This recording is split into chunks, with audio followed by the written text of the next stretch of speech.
Hi everyone! So cooking for a client who loves schnitzels got me thinking every culture had its own crispy chicken dish. This one is mine and it's super sized to XXL relative to my size. Crispy, juicy, and surprise, it's gluten-free. This crispy chicken cutlet, 炸鸡排 in Chinese, is inspired by Taiwanese famous Shiling night market but made my way.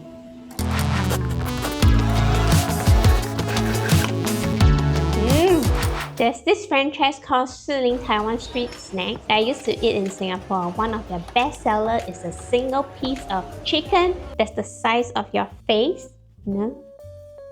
Crispy on the outside, juicy inside, and only US for $8. Turns out it was actually started by two Singaporeans who love Taiwan street food so much they built a successful brand around it. I found out that they even brought it to the States, but in Northern California.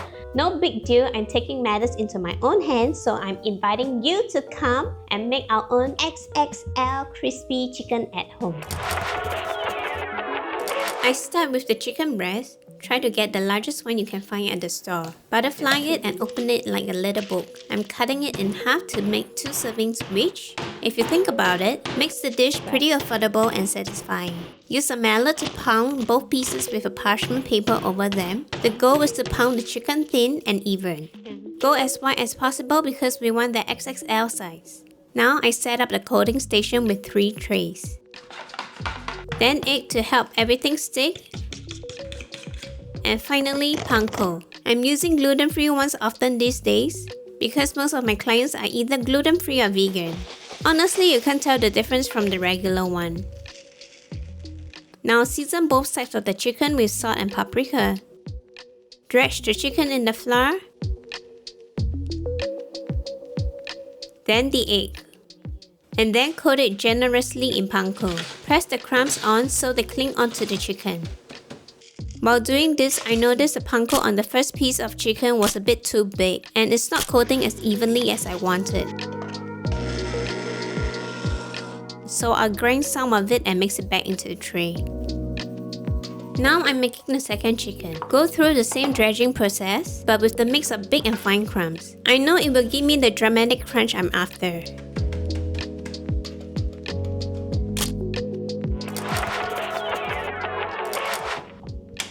Have the mise en place ready. So when we have Shiling chicken, after they fry, they will have this dust all over right after it fries up. So have those ready. When the pan is ready, pour in the neutral oil. Adding half a centimeter is enough. Once it hits 350 Fahrenheit, it's ready. If you deep fry often, you can reuse the oil 1 or 2 times more.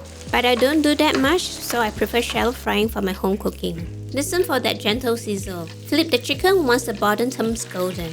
How long you fry depends on the thickness of your cutlet. Mine usually takes 2 to 3 minutes on each side. Now let's take it out and rest on a rag. This is the best part, dusting it with the finishing seasoning. Salt, 5 spice, paprika, and white pepper. Just like how they do it at Shiling Market. The seasoning should be generous. Look at this, it's XXL huge. Basically as big as my face. Now of course at the Happivore Live, you know I'll bring some balance to the dish. I'm gonna make a simple seasonal salad with persimmon and radish, dressed with a light vinaigrette made from things you probably already have in your pantry. Before we dig in, don't forget to hit subscribe here on YouTube if you like the cooking content here on Happivore. And if you want my bonus persimmon and radish side salad that goes perfectly with this, something I had in one of LA's hottest restaurant, River RVR, the bonus videos and recipe is only on my Substack. When you sign up there, you'll also get a free Asian pantry starter guide. That's also where I hang out, answer your questions, and share what doesn't make it into YouTube. Alright, time to eat.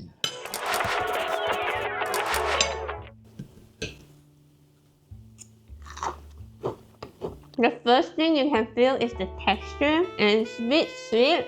I think from the spice, it has that cinnamon that adds the sweetness. It really tastes like Shiling 炸鸡. And I get it why people love this. It's crunchy comfort, and the fact that it's gluten-free. And this salad, the salad adds brightness. And the orange complements the flavor really well. Pops of the sesame as well, mint and parsley. Very elegant for your home.